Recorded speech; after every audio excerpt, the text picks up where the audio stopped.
안녕하세요. 저는 40대 초반 회사원입니다. 잘 살겠다고 다짐한 채 결혼해도 누구나 사연 하나 생기는 게 결혼 생활인가 봐요. 어린 시절 너무 어려운 형편이었지만 사랑을 듬뿍 받고 자랐기 때문에 결혼 후에도 행복한 가정을 꾸릴 수 있을 거라고 생각했습니다. 사랑도 받아본 사람이 잘 줄 수 있다고 생각했는데 선입견에 가로막혀서 저를 오해했던 부분이 있던 것 같네요. 제게 머리 아프게 큰 고민을 만들어준 사람은 시모였습니다. 심지어 시댁에는 딸도 있는데 저만 보면 정말 못 잡아먹어 안달이었어요. 사연을 쓰다 보면 억울한 부분도 있지만 저도 무언가 시모와 제 사이에 오해가 있던 부분도 있을 것 같아서 이렇게 한번 써보기로 다짐했습니다. 처음 남편을 만나 연애를 시작할 때만 해도 이렇게 호랑이 같은 시모가 있을 거라고는 상상도 못했어요. 회사를 다니다 소개로 만난 남편은 정말 자상했죠. 성격은 내성적이었지만 알면 알수록 진국 같은 남자였습니다. 제가 4살 때 먼저 하늘로 떠난 아버지가 저한테 딱 맞는 좋은 남자를 보내주신 것 같았어요. 그 정도로 정말 괜찮은 남자였죠. 사실 저는 아버지를 먼저 떠나보내고 엄마와 저, 남동생 이렇게 세 식구가 함께 살았어요. 그때가 저는 4살, 남동생은 2살일 때라 엄마 혼자서 막막하셨을 것 같다는 생각이 듭니다. 지금이야 여자 혼자 애들 키우는 게 별일 아닐 수 있었지만 옛날에는 과부가 된 엄마를 보면서 팔자가 센 여자라며 손가락질하는 사람들도 있었어요. 그래도 다행인 건 같은 동네에 이모와 이모부가 있어서 다행이었죠. 사람들의 차가운 눈초리에서 엄마를 품어준 분들도 이모였어요. 제게는 정말 2번째 부모님 같은 분들입니다. 너무 어린 나이에 아버지를 잃은 저와 남동생은 아빠 얼굴도 잘 기억이 안 나요. 그래서 어린 시절을 떠올려 보면 힘들게 농사 지으면서 저희를 키워준 엄마 얼굴이 선명합니다. 혼자서 2자식을 번듯하게 키우겠다고 정말 험한 일 마다 않고 하셨어요. 그런 엄마를 옆에서 지켜본 이모는 저와 남동생을 자식처럼 챙겨주셨죠. 특히 제가 대학교 합격하고 등록금으로 걱정이 많았을 때 이모는 제 등록금도 내주셨어요. 저는 그런 이모를 보면서 울먹거리면서 말했습니다. 이모 등록금 제가 꼭 갚을게요. 나중에 번듯한 회사 취업해서 제가 꼭 갚을게요. 정말 감사해요. 내가 너한테 등록금 갚으라고 내준 줄 알아? 이모는 우리 수미가 대학교에서 공부 열심히 해서 취업하면 엄마한테 효도하라고 해주는 거야. 그리고 네가 잘 되면 남동생도 너 따라서 열심히 살 거 아니야. 아무 부담 갖지 말고 오로지 네 인생만 생각해. 이모 감사해요. 제가 나중에 꼭 이모한테 효도할게요. 이모는 등록금을 내주시고 오로지 제 인생만 생각하라며 저한테 힘을 실어주셨어요. 이모가 선뜻 도와주신 첫 등록금 덕분에 저는 이악 물고 공부만 했습니다. 이모가 베풀어준 은혜에 누가 되지 않게 정말 열심히 살고 싶었어요. 그래서 정말 장학금도 타고 누구보다 열심히 대학 생활을 해냈습니다. 그런 저를 가장 기특해 하면서 뿌듯해하던 사람은 엄마였어요. 엄마는 서울에서 혼자 대학교를 다니고 있는 저한테 매일 저녁마다 전화를 해서 이런 말을 했습니다. 우리 딸 공부한다고 고생하는데 엄마가 해줄 게 없네. 미안해. 공부가 뭐가 힘들어. 나는 내가 하고 싶은 공부하고 있어서 하나도 안 힘들고 오히려 재밌어. 엄마야말로 몸 생각하면서 쉬엄쉬엄 해. 이 엄마 걱정 말고 너는 네 공부만 해. 나는 이모가 있어서 괜찮어. 밥 잘 챙겨 먹고 끼니 거르지 마. 돈 필요하면 아르바이트 늘리지 말고 이 엄마한테 말하고. 그 정도는 엄마가 해줄 수 있으니까. 이번 주말에 내려가면 같이 맛있는 거 먹어요, 엄마. 엄마는 늘 제 안부를 물으셨고 늘 그렇게 밥 먹고 다니라며 신신당부를 하셨어요. 그런 엄마 목소리를 들으면 힘도 나고 더 열심히 살아야겠다고 다짐했죠. 그때는 이모가 엄마와 가까이 사는 게 정말 든든했어요. 정말 엄마와 같은 존재라고 해도 과언이 아니었죠. 외식을 해도 꼭 이모네 식구들과 같이 하고는 했습니다. 한 달에 한 번 하던 외식은 저한테 큰 힘이었어요. 그러다 제가 대학교 졸업 후 바로 취업이 됐을 때는 이모가 정말 자기 일처럼 기뻐하셨어요. 저는 엄마에게 기쁜 소식을 알리고 바로 이모한테 전화를 했습니다. 그리고 저는 기쁨에 찬 목소리로 이모한테 이렇게 말했어요. 이모, 저 취업했어요. 다 이모 덕분이에요. 이게 왜 내 덕분이야? 네가 열심히 살아서 이뤄낸 거지. 장하다 우리 조카. 이렇게 기쁜 소식을 듣는데 나는 왜 눈물이 나는지 모르겠다. 주책맞게. 혼자만 열심히 했으면 절대 못했을 거예요. 엄마랑 저랑 남동생 잘 챙겨주신 만큼 제가 이모한테도 더 정말 잘할게요. 말이라도 이렇게 들으니까 내가 다 뿌듯하다. 내일 내가 서울로 이모부랑 같이 갈 테니까 시간 좀 비워놔. 서울에 볼 일 있으세요? 제가 그럼 저녁 사드릴게요. 아주 중요한 일 있어. 그러니까 내일 꼭 시간 비워놔라. 축하한다. 이모는 저한테 축하한다는 말을 해주시면서 다음 날 서울에 일이 있다며 만나자고 하셨어요. 그래서 저는 볼 일이 있으신가 싶어서 저녁을 대접해 드리려고 다음 날 이모와 이모부를 만났습니다. 그런데 이모가 말했던 볼 일은 바로 저였어요. 이모가 중요한 일이라고 했던 일은 저한테 정장을 사주는 일이었어요. 저는 영문도 모르고 이모와 백화점을 갔다가 이모부가 골라주는 정장을 보며 놀란 얼굴로 말했습니다. 저 이런 거 필요 없어요. 그리고 이거 너무 비싸요. 이모부가 꼭 한 벌 해주고 싶어서 그래. 그러니까 그냥 못 이기는 척 받아줘. 사회생활 본격적으로 하다 보면 정장 입을 일이 얼마나 많은데 이걸 해줘야 나도 마음이 편해서 그래. 제가 매번 받기만 하는 것 같아서 그래요. 가족은 그런 거야. 이렇게 주고받고 하면 세상 살림 얻어가는 거야. 그러니까 거절만 하지 말고 고맙게 받아서 열심히 살아. 먼저 간 아버지도 기특하다고 하실 거다. 이모부가 가족은 그런 거라고 해주는 말에 저는 울컥했어요. 그날 이모부는 제가 60만 원 정도 하는 정장을 선물해 주셨습니다. 그날 저녁을 코로 먹었는지 입으로 먹었는지도 모를 만큼 눈물을 흘렸어요. 처음 서울로 대학을 올 때 전세도 이모네가 해주셨는데 이렇게 정장까지 받으니까 몸둘 바를 몰랐습니다. 그때 다짐했어요. 꼭 엄마와 이모, 이모부한테 효도하겠다고 다짐했습니다. 누가 보면 이모가 낳은 자식이 아닌가 의심될 만큼 분에 넘치는 사랑을 받았어요. 이모가 이렇게까지 했던 사연이 있었어요. 제가 고등학교 다닐 때 엄마가 경운기 타다가 허리를 심하게 다치셨죠.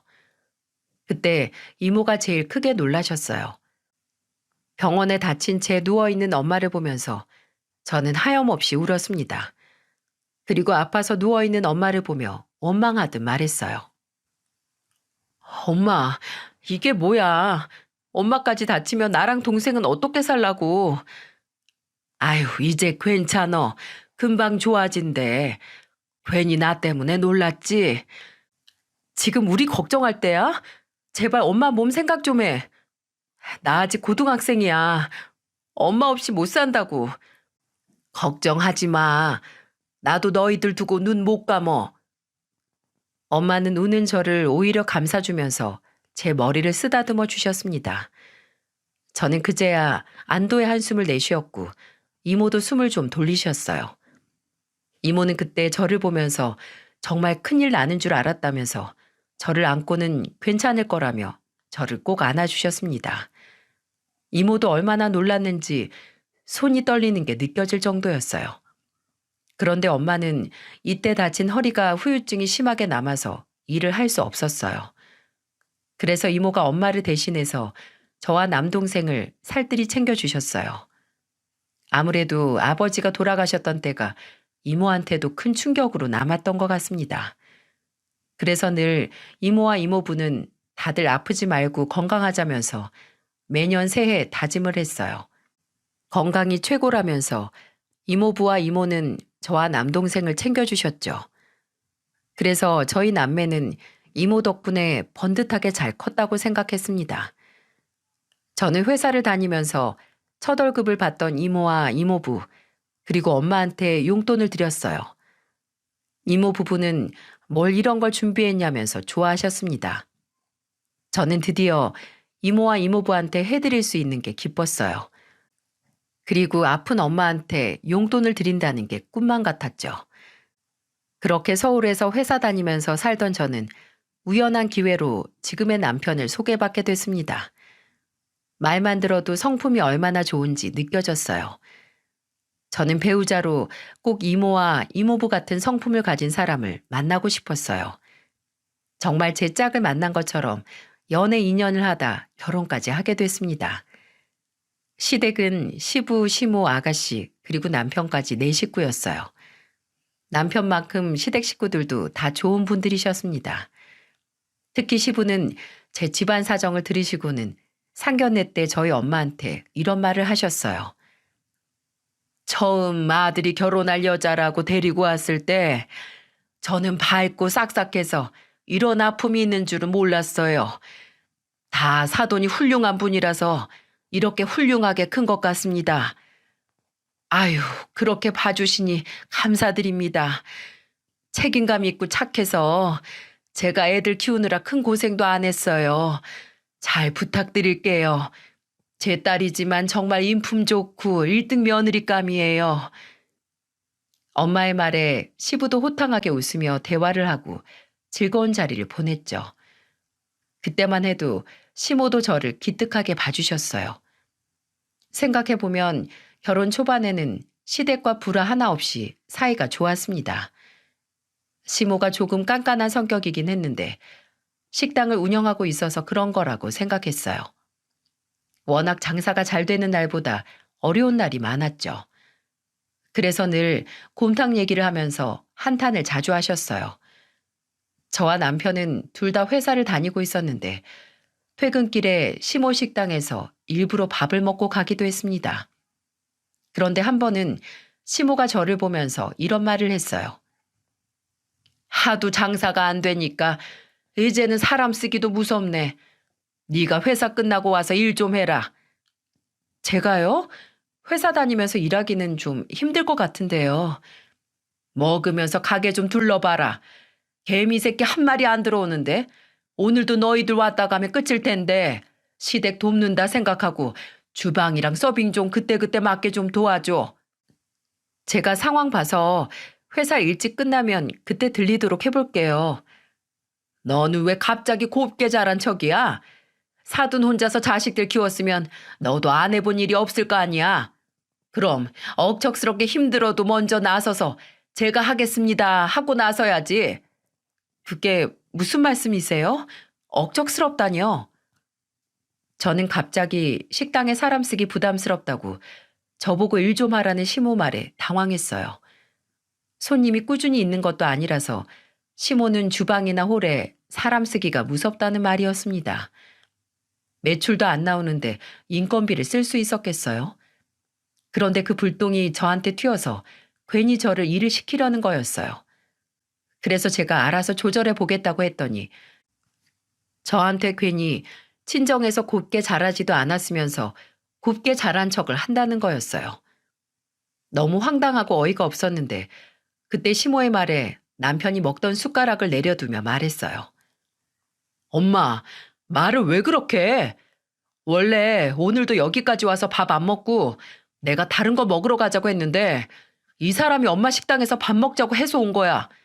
손님 없는 거 알고 일부러 온 거라고. 다 엄마 생각해서 이렇게 온 건데 말을 그렇게 하면 어떡해? 아들놈 키워봐야 하나 소용없다더니 아주 날 잡아먹겠다. 너도 눈이 있으면 좀 봐. 손님도 있다 없다 해서 사람을 어떻게 써야 될지 모르겠구만. 좀 도와줄 수도 있지. 왜 네가 나서서 난리야 난리는. 엄마는 무슨 며느리가 살림 미천이야? 뭘 왔다 갔다 하라고 그래. 정 그렇게 힘들면 아빠 불러서 같이 해. 네 아빠 부르느니 혼자 하고 말지. 됐어. 하여튼 가족이라곤 도움이 되는 게 하나도 없어. 남편은 제 편을 들어주면서 시모를 말렸어요. 아마 이게 시작이었던 때라는 생각이 듭니다. 장사도 안 되는데 가족들이 도와주지도 않는다며 한탄을 하셨죠. 그런데 가족들이 전부 놀고 있는 것도 아닌데 어떻게 시모 장사만 돕고 있겠어요? 게다가 시부는 성격이 워낙 칼 같은 분이라 시모는 늘 그 점을 답답해했습니다. 그래서 남편이 시부를 불러서 같이 하라는 말에 되려 화를 내셨고요. 그러니까 시모는 그냥 편하게 막 부려먹을 사람이 필요했던 것 같았죠. 그 이후로도 몇 번 저한테 가게 나와서 일 좀 하라고 했어요. 그런데 차라리 나와서 일을 하라고 하는 말은 한 귀로 듣고 흘릴 수 있는 말이었습니다. 시모가 워낙 말이 세고 하고 싶은 말은 해버려야 직성이 풀리는 성격이었거든요. 어느 정도였냐면 시모는 다른 집 며느리랑 비교하는 말을 밥 먹듯이 했어요. 그래서 한 번은 제가 남편과 시댁에 갔는데 시모는 저를 위아래로 훑어보면서 이렇게 말했어요. 너는 옷도 많다. 어쩜 볼 때마다 못 보던 옷이야. 이거 있던 옷이에요. 그리고 제가 회사 다녀서 그런지 옷을 신경 쓰게 되네요. 밖에서 뭐 일은 너만 해? 나도 매일같이 식당에서 지지고 볶고 하는데 네 시어머니는 어떤 꼴로 다니는지 신경도 안 쓰여? 하여튼 이렇게 눈치가 없어요. 아유, 내 팔자야. 어머님, 뭐 필요한 거 있으세요? 내가 꼭 이렇게 말로 다 일일이 해야 알아? 다른 집 며느리들은 자기 거 사면서 어머님 것도 샀다면서 매번 양손 가득 찾아온다는데 우리 집 며느리는 어떻게 된 게 그런 맛이 없어. 근본이 없어서 그런 건지 이래서 애비 없는 것들은 천에서 행동 자체가 무식하고 건방지다니까. 우리 아들은 이게 뭐가 좋다고 너랑 살까? 저는 시모의 말에 정말 제 귀를 의심했어요. 괜히 저한테 다른 집 며느리들은 안 그러는데 너는 왜 그러냐면서 트집을 잡는 겁니다.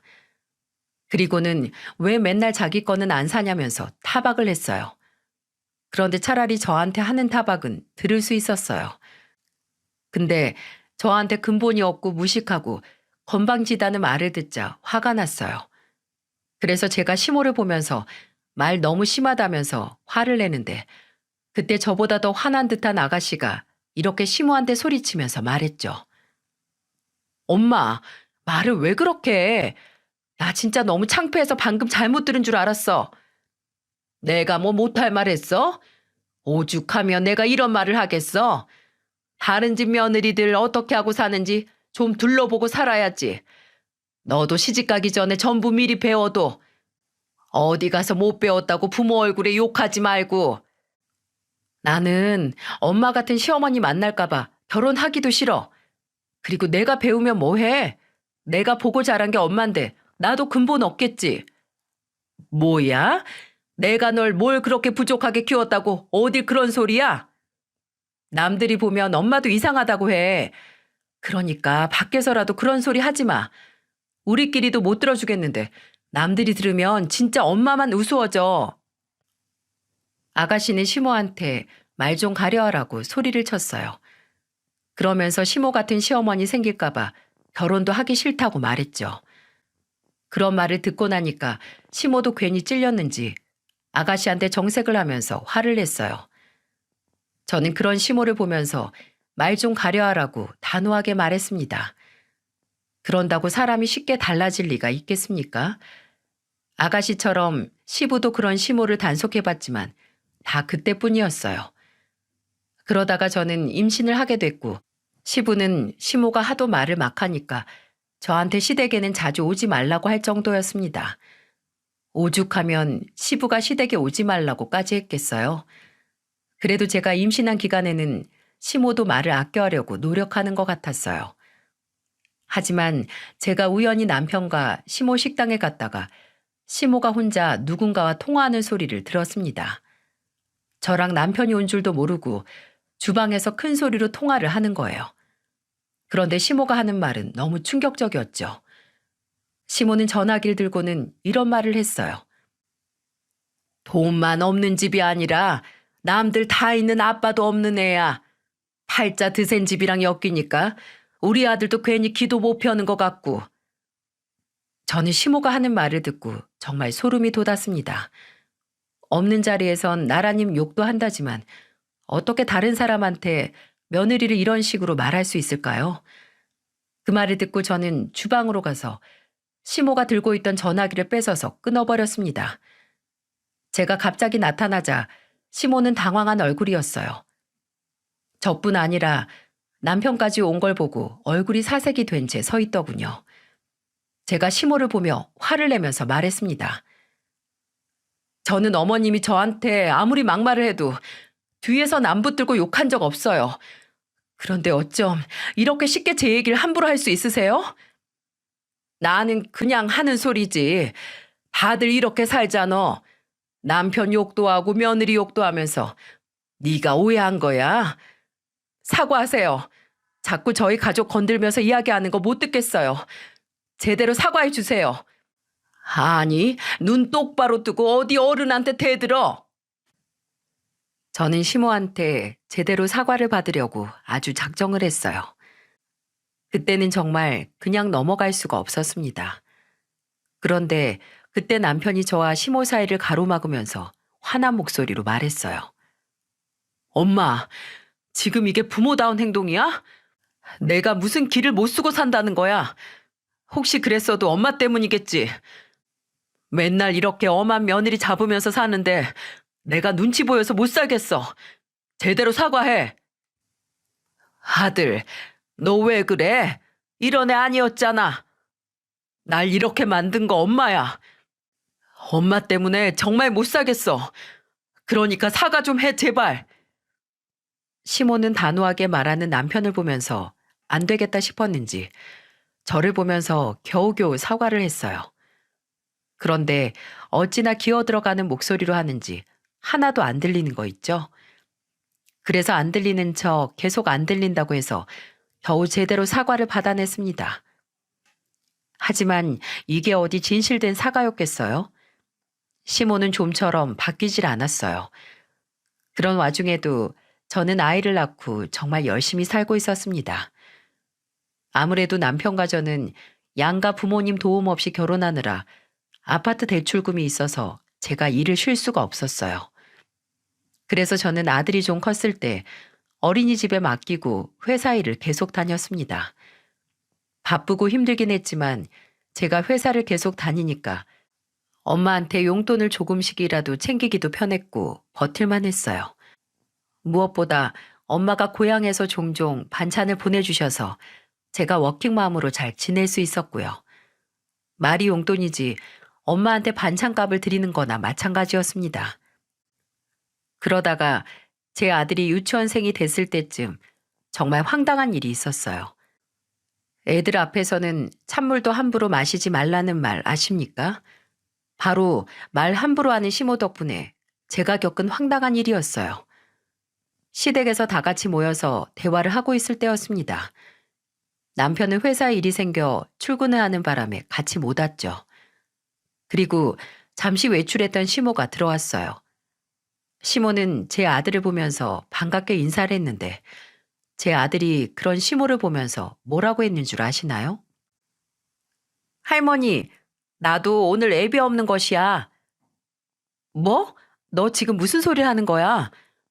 할머니가 저번에 엄마는 애비 없는 것이라고 말했잖아요. 나 다 들었는데? 나도 오늘 아빠가 바빠서 엄마랑 둘이 왔는데 그럼 나도 애비 없는 것이지? 맞지? 그때 정말 가족들이 다 뻥진 표정으로 시모를 쳐다봤습니다.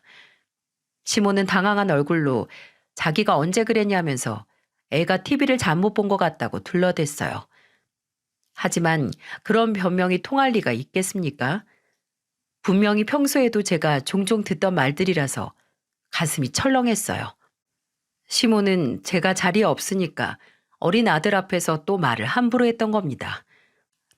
당시에 유치원에 다니던 아들은 말을 들으며 흉내내고 따라하기를 좋아했어요. 그러니까 그때 제 아들은 시모가 했던 말을 떠올리고 그렇게 말했던 거였죠.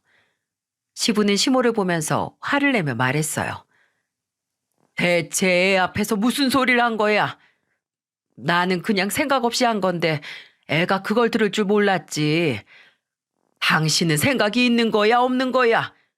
어려도 귀가 있고 입이 있는데 행동 조심했어야지. 그때 식당에 왔을 때 들었나? 애가 왜 그렇게 귀만 밝아서 사람 힘들게 하네. 지금 누굴 탓하는 거야? 당신 당분간 손자도 보지 마. 며느리한테 당장 사과해. 시모는 궁지에 몰리니까 눈치를 보면서 사과를 했어요. 아가씨도 정말 기가 막힌 상황에 저한테 사과를 할 정도였습니다. 어리둥절한 채 서 있는 아들을 품에 안으면서 저는 시모를 보면서 말했습니다. 대체 뭐가 그렇게 마음에 안 들어서 그러시는데요? 제가 집안 사정 다 숨기고 결혼한 것도 아니잖아요. 그런데도 그게 그렇게 싫으세요? 네가 내 말을 잘 들었으면 내가 그런 한탄을 했겠니? 내가 저번에 내 생일에 갖고 싶은 거 있다고 그렇게 말했는데 너 결국 안 줬잖아. 대신에 용돈 드렸잖아요. 저도 할 만큼 하고 있는데 정말 왜 그러세요? 돈도 없는 게 돈이면 단주라네. 내가 거지야? 먹고 떨어져라 이거냐고. 마음대로 생각하세요. 저야말로 오늘 너무 실망해서 당분간 안 올게요. 시모랑 한바탕 하고 나오는데 괜히 울컥했어요. 제가 뭐가 그렇게 잘못한 건지 알 수가 없었습니다. 그리고 도저히 용납할 수 없는 시모 행동에 저는 당분간 남불 작정으로 시댁을 나왔죠. 마침 남편은 회사가 끝나고 저와 아들을 데리러 왔다가 시댁에서 있었던 일을 전부 알게 됐어요. 크게 당황한 남편은 정말 이런 일이 벌어질 줄 몰랐다면서 미안하다고 사과를 하더군요. 이게 남편 잘못도 아닌데 괜히 제가 눈치 주는 것 같아 괜찮다고 했지만 아직도 이날만 떠올리면 정말 어이가 없어요. 그날 이후 저와 남편은 아이를 붙잡고 어디서 그런 말 하는 거 아니라고 계속해서 알려줘야만 했습니다. 애들 키우면서 애들이 못된 거 먼저 배워오면 정말 속상하잖아요. 그러니 제 심정은 어땠겠습니까? 시모가 저를 비하하는 말을 듣고 따라하는 아들을 보니까 저도 그때는 속이 많이 상했어요. 제가 시모와 크게 틀어지자 시부는 남편 생일을 핑계로 화해도 할 겸 자리를 만들려고 노력했습니다. 남편 생일에 다 같이 모여서 고기를 먹자고 제안했고 언제까지 서먹하게 지낼 수 없어서 저는 알겠다고 했어요. 시부는 음식 대단하게 차릴 것도 없다면서 고기는 직접 사올 테니까 그냥 있는 반찬에다가 밥을 먹자면서 말했습니다. 그렇게 남편 생일 당일에 시모와 시부 남편과 아들 저 이렇게 5명이 모여서 밥을 먹었어요. 시모는 저를 보면서 사과를 했습니다. 그때는 정말 진심 어린 사과라고 느껴질 만큼 절박한 목소리로 사과를 했어요. 그래서 저도 시모의 사과를 받아들이고 다 같이 떠들며 삼겹살을 먹었죠. 저는 그때 엄마가 보내주신 파김치를 꺼내놨어요. 워낙 반찬을 자주 보내준 덕에 꺼낼 반찬이 많았습니다. 그렇게 오랜만에 다 같이 즐거운 식사를 했어요. 그러다가 시모는 저희 엄마가 만든 파김치를 먹어보더니 저를 보며 놀라운 목소리로 말했습니다. 이거 어디서 산 거야? 왜 이렇게 맛있어? 삼겹살보다 파김치가 더 맛있네. 그거 저희 엄마가 보내주신 거예요. 아니, 사돈이 이렇게 음식 솜씨가 좋으신데 왜 식당 안 하시고 이 손맛을 감추고 사셔? 와, 이거 우리 식당에 밑반찬으로 내놓으면 진짜 잘 팔릴 것 같다. 입맛에 맞으시다니 다행이네요. 파김치 꼭 어디서 파는 것처럼 맛있네. 이거 우리 식당에서 쓸 수 있게 5kg만 보내줄 수 있어? 5kg요? 엄마가 몸이 불편해서 될까 모르겠네요. 내가 돈 다 드릴 건데 일단 말이라도 한번 해줘봐. 진짜 너무 맛있어서 그래. 장사 안 된다고 장사 접을 수도 없고 나도 할 수 있는 건 다 해봐야지. 시모는 저한테 정말 간절한 얼굴로 부탁을 했어요. 어찌나 맛있게 먹는지 고기 한 점에 파김치를 2~3개씩 올려서 먹었습니다. 그런 시모를 보니까 부탁을 거절할 수가 없었어요. 손님이 너무 없어서 다른 시도 해보겠다는데 어쩌겠습니까? 그래서 저는 시부모와 다 같이 먹던 저녁이 끝나고 고향에 있는 엄마한테 전화를 드렸어요. 엄마는 제가 갑자기 전화라니까 무슨 일이 있나 싶어서 걱정스러운 목소리로 전화를 받으시더군요. 그런 엄마한테 저는 이렇게 말했어요. 다른 게 아니라 오늘 우리 남편 생일이라 시부모님이랑 고기 먹었는데 어머님이 글쎄 엄마 파김치가 너무 맛있다고 하더라고. 그랬어? 다행이네. 이번에 정말 맛있게 잘 됐더라. 근데 어머님이 파김치 5kg 정도 받아볼 수 있을지 엄마한테 물어봐 달라고 해서 식당에 밑반찬으로 팔고 싶다고 하셔서 엄마 혹시 괜찮겠어? 어머님이 돈은 다 드린다고 했어. 그 정도는 괜찮아. 우리 딸 시댁인데 내가 그거 하나 못할까 봐. 그리고 돈은 됐다고 전해드려. 여기서 나 먹을 거 하는 김에 넉넉히 하는 거니까 괜찮아. 다음 주 중에 이 엄마가 택배로 보내드린다고 말씀드려. 저는 엄마한테 무리하지 말라고 말했습니다. 그런데 엄마는 그 정도는 할 수 있다고 기쁘게 말했죠. 시모가 반찬을 맛있게 먹었다고 하니까 엄마도 너무 기뻐하셨어요. 그래서 파김치 보내는 건 일도 아니라면서 기쁘게 말하셨습니다. 그렇게 엄마는 파김치를 만들어서 정말로 시모 식당으로 보내줬어요. 그리고 그날 파김치를 받고 식당에서 밑반찬으로 조금씩 내놨는데 시모는 반응이 좋다면서 신나했습니다. 시모는 파리만 날리던 가게에 드디어 손님이 오기 시작했다고 좋아했어요. 그래도 저희 엄마 반찬 때문에 매출 좀 늘어난 것 같다고 기뻐하시니까 저도 괜히 기분이 좋았고요. 그런데 시모는 파김치 효과가 좋다면서 저한테 이런 제안을 했어요. 요새 장사도 좀 되니까 기분이 너무 좋네. 그래서 말인데 혹시 파김치 30kg 정도 더 부탁해도 될까? 저번에는 사돈이 안 받겠다고 해서 돈 못 드렸는데 이번에는 정말 돈 제대로 드린다고 해. 30kg는 너무 많은데요. 엄마 혼자서 어떻게 다 해요? 지금 나만 잘 살자고 이러는 거야? 사돈 하는 일도 없고 적적할 텐데 이럴 때 도와주면 누이 좋고 매부 좋은 거지. 저희 엄마 허리가 안 좋으셔서 무리한 거 못 하세요. 그래서 거절하겠다고? 사돈한테 물어보지도 않고 왜 중간에서 네가 마음대로 잘라? 네가 안 하면 내가 전화한다. 이번에 30kg 보내주면 지난번 5kg 값까지 한 번에 줄게. 일단 확인은 해볼게요. 그런데 안 될 수도 있으니까 너무 기대는 하지 마세요. 너는 왜 그렇게 매사 부정적이야?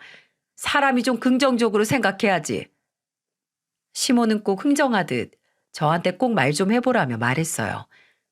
그런데 아무리 생각해도 엄마한테 무리가 될 것 같아서 전화가 망설여졌죠. 하지만 제가 지금 안 하면 정말 시모가 할 작정이었어요. 아무래도 시모가 엄마랑 통화하는 것보단 제가 나서는 게 나을 것 같아서 저는 마지못해서 엄마한테 전화를 했습니다. 저는 걱정스러운 목소리로 엄마한테 말했어요. 엄마, 어머님이 식당에서 엄마 파김치 반응이 너무 좋다고 30kg 부탁하는데 괜찮아? 내가 괜히 어머님한테 엄마 파김치 보여줘서 엄마 귀찮게 하네. 미안해, 엄마. 맛있게 먹어주면 나야 좋지. 언제까지 필요한데? 네 이모랑 둘이서 하면 금방 할 거야. 뭐? 이모까지? 엄마 힘들면 안 해줘도 괜찮아. 내가 우선 어머님한테는 엄마 못할 수도 있다고 말해놨어. 너무 부담 갖지 말고 엄마 컨디션 보면서 해. 30kg 이모랑 둘이 만들면 돼. 요즘 장사 안 되는 가게들 많다는데 이거라도 해서 장사 잘 되면 너도 좋지 뭐. 너무 무리 안 하고 해볼게. 엄마는 걱정 말라고 조절하면서 하겠다고 했지만 자식된 입장에서는 걱정이 많았어요. 결국 엄마는 30kg 파김치를 이모와 같이 만들어서 택배로 보내줬습니다. 저는 받으면서도 마음이 무거웠어요. 허리도 안 좋은 엄마를 괜히 힘들게 만든 것 같았죠. 저는 그래서 대체 파김치가 얼마나 반응이 좋은지 확인하러 갔어요. 그런데 정말 시모 말대로 손님들은 파김치만 먹는 겁니다. 원래는 시모 식당에서 서빙 해본 적도 없는데 그때는 제 눈으로 직접 확인하고 싶어서 가봤어요. 직접 보니까 정말 놀라웠죠. 곰탕 한 그릇에 깍두기 파김치를 가져다 주면 사람들은 파김치랑만 먹었어요. 심지어는 파김치를 리필해서 더 먹는 사람도 있었고요. 한 테이블에서는 시모를 보면서 감탄하듯 말했어요. 사장님, 파김치 정말 맛있어요. 곰탕에 딱인데요. 원래 이 반찬은 없던 것 같았는데 생겼나 봐요. 손맛 좋은 분이 직접 해주신 거예요. 맛있게 드시고 또 오세요. 시모는 바빠서 정신없는 와중에도 싱글벙글이었어요. 아무래도 파김치가 시골 손맛이 느껴져서 그랬던 것 같았습니다. 정말 엄마 파김치가 잘 팔리는 걸 눈으로 보고 나니까 저까지 기분이 좋았어요. 그래서 저는 카운터로 가서 얼마나 팔았나 확인하고 있는 시모를 보면서 말했습니다. 어머님, 이거 저희 엄마 계좌번호예요. 제가 알아보니까 시중에서 1kg에 2, 3만 원 정도 하니까 2만 5천 원으로 계산하면 30kg는 7, 80만 원 정도 될 거예요. 누가 떼먹어? 남이 보면 내가 너 뒤통수만 치고 사는 줄 알겠다. 그동안 저도 당한 게 많아서 그러잖아요. 이번에 보내드린 파김치 저희 이모까지 도와서 같이 만드신 거래요. 그러니까 제발 장난치지 말고 제대로 계산해 주세요. 벼룩의 간을 빼먹지. 내가 설마 사돈 돈 떼먹을까 봐 그래? 걱정 마. 나 그렇게 치사한 사람 아니야. 시모는 제 말에 걱정 말라면서 말을 했어요. 하도 당당하게 말하니까 정말 제대로 보낼 거라고 믿고 있었죠. 그런데 일주일 뒤 엄마랑 통화하다가 놀라운 사실을 알게 됐어요. 제대로 쳐서 돈 보내겠다던 시모가 돈을 안 보낸 겁니다. 그때 정말 화가 많이 났어요. 우리 엄마가 어떻게 만들어서 보낸 파김치인데 이런 식으로 무시를 하나 싶었습니다. 그래서 저는 시모한테 따지기 전에 엄마한테 정확하게 확인해 보라고 했어요. 그러자 엄마는 저를 말리면서 말했습니다. 식당이 바쁜 거겠지. 아니면 갑자기 장사가 안 될 수도 있는 거고. 너무 그렇게 야박하게 굴지 마라. 야박한 게 아니라 엄마가 일한 거에 대한 정당한 대가는 받아야지. 재료값도 안 받고 그냥 30kg를 누가 만들어줘. 안 되겠어. 내가 확인해 볼게. 엄마가 통장을 몇 번이나 확인했지만 시모는 진짜로 돈을 안 보냈어요. 어이가 없어서 바로 시모한테 전화를 했는데 시모는 전화를 안 받았습니다. 그런데 신호가 잘만 가던 신호음이 갑자기 뚝 끊겼어요. 누가 봐도 시모가 저를 피하고 있는 게 확실했습니다. 그래서 저는 전화를 피하는 시모 식당으로 달려갔어요. 식당에 가보니까 시모가 저녁 장사 준비를 하고 있는 게 보였습니다. 저는 그런 시모를 보자 바로 가서 이렇게 말했어요. 어머님, 왜 파김치값 안 보내세요? 너 지금 그 돈 받으려고 전화도 모자라서 네가 직접 찾아온 거야? 정말 너도 참 대단하다. 그거 몇 푼이나 한다고 받으려고 그래? 몇 푼이라뇨? 엄마가 좋은 마음으로 해줬는데 거기에 맞는 값은 지불하셔야죠. 네가 보기에 여기 장사 잘 되는 것 같아도 물가가 너무 올라서 남는 게 없어. 그런데 네가 지금 그 돈을 받아야겠냐고? 그런 돈이 지나가는 개 이름인 줄 알아? 내가 장사 좀 더 잘 되면 그때 보내드린다고 해. 진짜 이기적이시네요. 그럼 재료값이라도 내놔요. 뭐야? 지금 나랑 해보자는 거야? 얘 진짜 건방진 것 좀 봐. 아주 예쁘다 예쁘다 해주니까 머리 꼭대기까지 기어오르네. 어머님이 이런 식으로 약속 안 지키고 오리발 내밀면 저도 이제 며느리 노릇 안 해요. 어머님이 먼저 이렇게 약속 우습게 알고 깨버리는데 제가 왜 며느리 노릇을 해요? 됐어요. 저는 화가 나서 시모 식당을 나와버렸어요. 시모는 당황한 기색이 역력했지만 끝까지 돈 준다는 말이 없었습니다. 그래서 저는 그때부터 거의 시위를 하기 시작했어요. 다가오는 명절에 아예 시댁을 안 간 겁니다. 시모는 당연히 제가 올 줄 알고 명절 지낼 음식도 한가득 사뒀는데 제가 안 나타나니까 황당했을 거예요. 시모는 어이가 없었는지 저한테 전화를 해서 적반하장으로 화를 내며 말했습니다. 너 왜 안 와? 그냥요. 뭐야? 그냥? 지금 그게 시애미한테 변명이라고 하는 거야? 어머님도 약속 안 지키는데 제가 뭐하러 약속을 지켜요? 그리고 원래 제가 뭐 하면 다 싫어하셨잖아요. 혼자 자유롭게 하고 싶은 대로 한번 준비해 보세요. 기가 막혀서 진짜. 끊어. 내가 뭐 너 없다고 못할 줄 알아? 끊어. 네. 저는 시모 말에 퉁명스럽게 말했어요. 그러자 시모는 더 약이 올랐는지 전화를 일방적으로 끊어버렸습니다. 시모랑 명절에 요리를 하다 보면 속으로 참을 인을 몇 번이나 썼는지 모를 만큼 시모는 제가 하는 모든 걸 마음에 안 들어 했어요. 그러면서 저한테는 명절에 왜 안 오냐고 하니까 어이가 없더라고요. 그리고 제가 시집 오고 나서부터 시모는 설 추석 외에도 제사를 한 번 더 챙겼어요. 원래는 시부도 그냥 다 같이 밥이나 먹자고 했던 건데 갑자기 며느리가 시집 왔으니까 제대로 챙기자고 하는 겁니다. 그래서 저는 한동안 시모가 파김치 값을 제대로 보낼 때까지 시댁에 아예 발길을 끊었어요. 그러자 시모는 저한테 화가 나서 전화라고는 이렇게 말했습니다. 너 정말 해보자는 거지? 그런다고 내가 돈 줄 것 같아? 네가 이기나 내가 이기나 해봐 어디. 내 배째라. 내가 쉽게 주나 봐.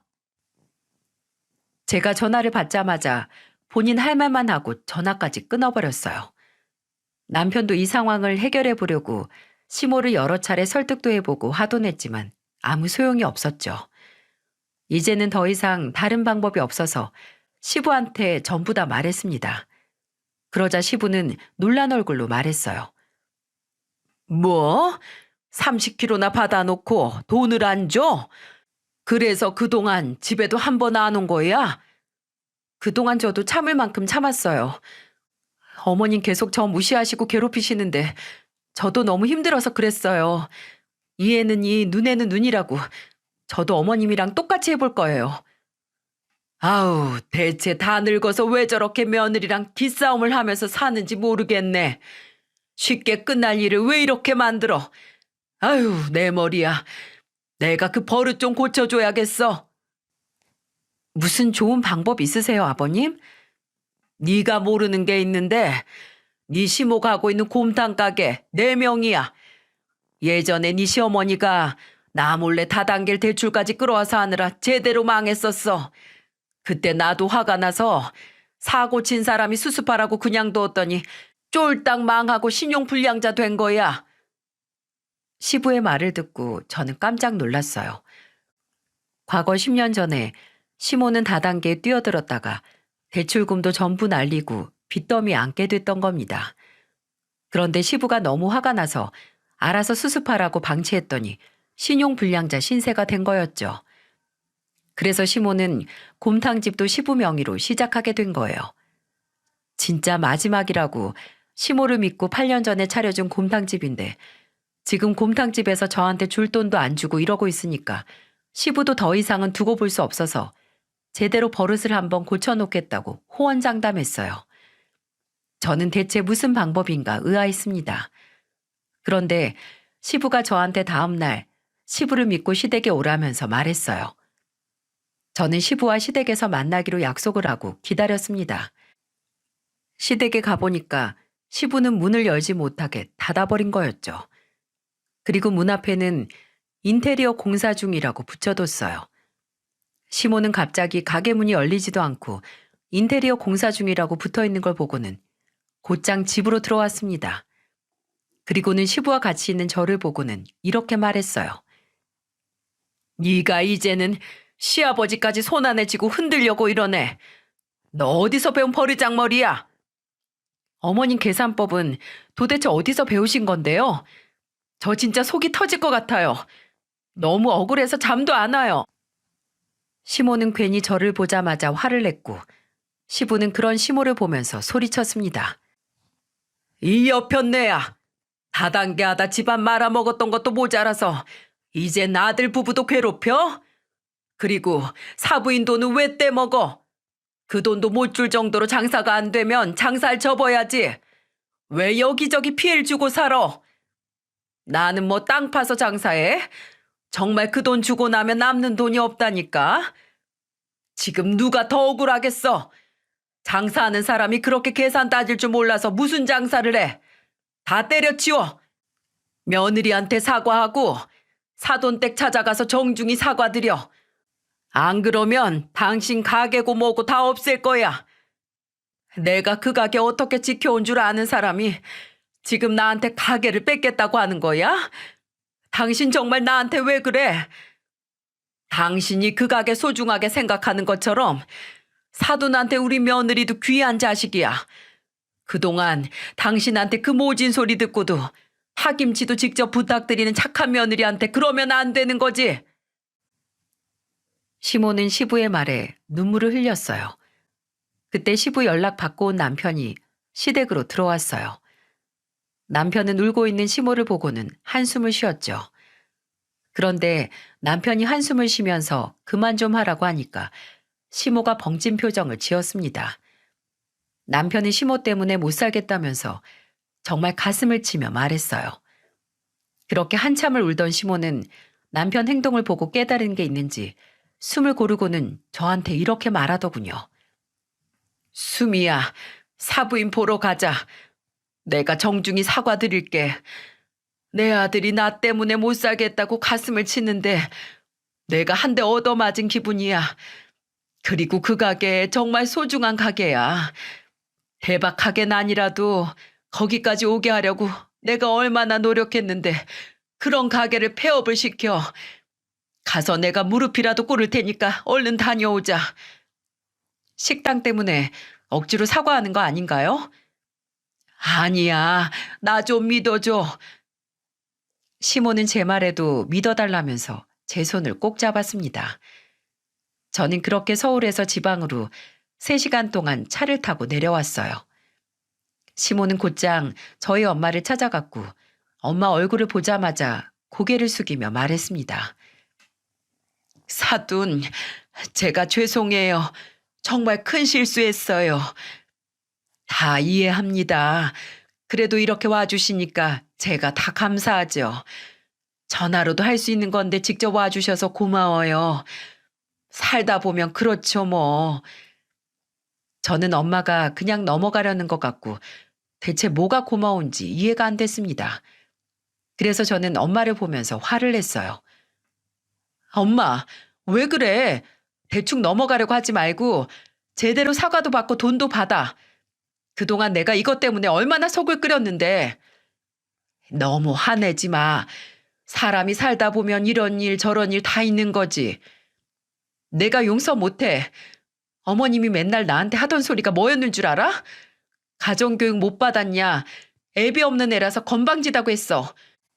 나보고 출신이 천하고 추하다고까지 했는데 제대로 사과 받아야지. 엄마 딸이 이런 취급 당하고 사는데 괜찮아? 엄마는 제 이야기를 전부 듣고는 잠시 생각을 하더니 느릿하게 일어나서 시모를 꽉 안아줬습니다. 예상치 못한 엄마 행동에 당황한 건 저뿐만 아니라 시모도 마찬가지였어요. 시모는 당황해서 엄마를 보며 말했습니다. 사돈, 그냥 절 욕하고 손가락질 하세요. 제가 죄송해요. 사는 게 팍팍하니까 그러셨겠죠. 내가 29살에 애 아빠 먼저 보내고 별의 별일 다 겪었어요. 내가 나 같지 않은 행동을 할 때는 욕심이 많아졌을 때였는데 그때마다 옆에 있는 가족들이 큰 힘이었어요. 사돈, 이렇게 가족들이 옆에서 든든히 있을 때 잘 살아요. 그리고 내가 마지막으로 부탁할게요. 내 딸 예뻐해 주세요. 제가 정말 면목이 없습니다. 죄송합니다, 사돈. 시모는 저희 엄마 품에 안겨서 엉엉 울었어요. 그 모습을 보는데 저도 울컥할 만큼 감동적인 장면이었습니다. 정말 그때는 시모한테 진심이 느껴졌어요. 그렇게 한참을 두 분이서 이야기를 나누고 집에 가려는데 시모가 엄마 주머니에 돈 봉투를 넣고는 먼저 가겠다면서 뛰어가는 거예요. 엄마는 달려가는 시모를 바라보며 말했어요. 괜찮다는데 이걸 왜 주고 가셔? 수미야, 이거 다시 사돈 좀 드려라. 엄마, 그냥 받아. 엄마가 이 돈 받아야 어머님도 나도 마음이 편하지. 내가 잘 말씀드릴게. 엄마는 제 말을 듣고는 돈을 다시 주머니에 넣고 조심히 가라며 손을 흔들어 주셨어요. 살며시 웃으면서 손을 흔들어 주는 엄마 모습을 보자 눈물이 났습니다. 그날 저녁 시부와 시모를 모시고 같이 나가는데 시부는 저를 보면서 시모가 제대로 사과했냐고 물었어요. 저는 시부한테 정말 처음 본 시모 모습이었다면서 진심으로 사과했다고 말씀드렸죠. 끝까지 시모를 의심하길래 엄마와 어떤 일이 있었는지 전부 다 말해드렸어요. 시부는 그제야 안심하는 표정이었고요. 그날 저녁 시부와 시모는 저를 보면서 앞으로는 정말 의기투합해서 살아보자며 다짐했어요. 시모는 특히 이번에 배운 게 많다고 말했습니다. 저도 그날 엄마를 보면서 배운 게 많았어요. 그동안 저도 대출금 갖고 애 키우느라 시모를 알게 모르게 서운하게 만든 게 있을 수 있다는 생각이 들었죠. 제가 너무 시모랑 팍팍하게 살았다는 생각이 들더군요. 엄마는 모든 사실을 알고도 시모를 안아주는 걸 보고 이런 게 넓게 포용해 주는 거구나 생각했어요. 그 후 시모는 다시 식당을 운영하기 시작했고 친정엄마한테 파김치를 계속 받았습니다. 달라진 게 있다면 시모가 먼저 돈을 입금하면 엄마가 파김치를 해서 보냈어요. 엄마는 소일거리가 생겼다고 너무 좋아하셨습니다. 워낙 요리를 좋아하셔서 좋은 기회가 생겼다며 기뻐하세요. 저는 시모와 조금 어색한 부분도 있지만 그래도 잘 지내고 있습니다. 제 사연 들어보시니 어떠신가요? 제가 이 사건을 계기로 정말 가족의 소중함을 느꼈어요. 옛말에 한 부모는 10자식을 거느려도 10자식은 한 부모를 못 모신다는 말 들어보셨습니까? 부모의 정성은 10자식도 거느린다고 하는데 10명의 자식은 한 부모도 제대로 모시기 힘들어한다는 말이죠. 그런데 가족 간에 서로 대화만 있다면 못할 일이 없을 것 같다는 생각이 들었습니다. 서로 소중한 말 한마디 해주면서 지내다 보면 좋은 길로 살아가게 될 거라고 믿어요. 제 사연 들으시고 시어머님들은 며느리에게, 며느리는 시어머님에게 안부 전화 한번 해보시는 건 어떨까 싶습니다. 아마 이전과는 다른 좋은 관계가 돈독히 다져질 거예요. 가정이 행복해야 좋은 일이 생긴다는데 전화 한 통으로 좋은 관계 만들어 가길 바라겠습니다. 모두들 행복하세요.